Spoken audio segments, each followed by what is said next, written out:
Hello and welcome back. In this video we're going to look at one of the areas where people seem to drop the ball most often, and that is with updates.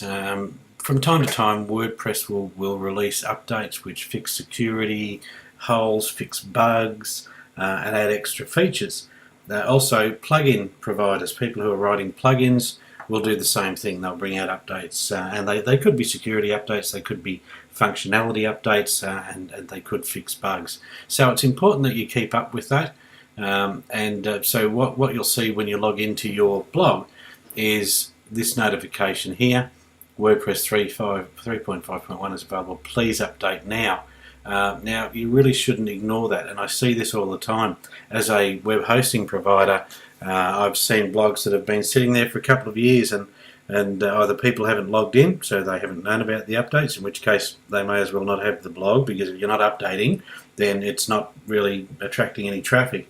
But also there are people that do actively log in and blog every day or every week or whatever, but simply ignore this and ignore these updates over here. So as I say, it's important that you don't ignore that, and it's really easy to do for most people. So with the WordPress updates, where it says it's available, please update now, that's where we want to click on that text. It brings us to this page, and it says you can update it automatically or download it. For most people, you should be able to update it.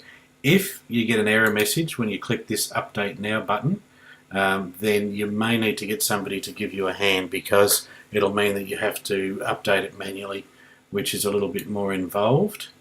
And then it'll tell you what's changed. So you can see, thanks for updating the latest version 3.5.1, maintenance and security release.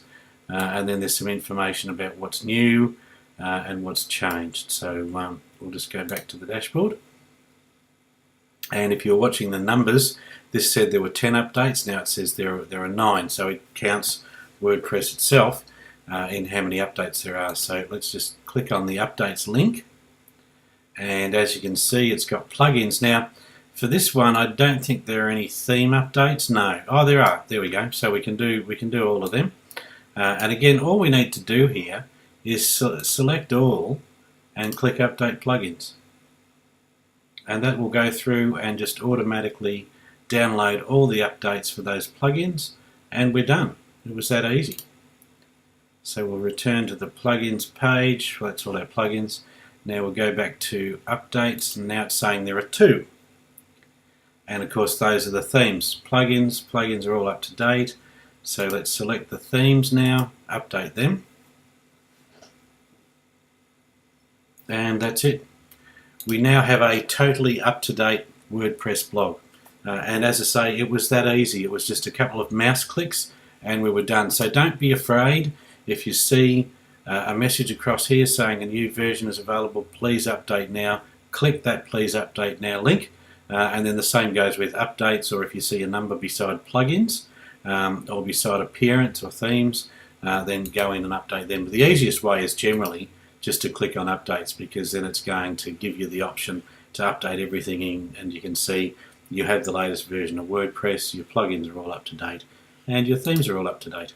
So keep up with that, and it'll ensure that, again, you're making it harder for people to break into your blog. Because the thing is, with all the things I'll be showing you in this video series, a lot of them are pretty pointless if you're not going to keep things up to date, because you're basically allowing security holes to exist. And you only need to check from time to time.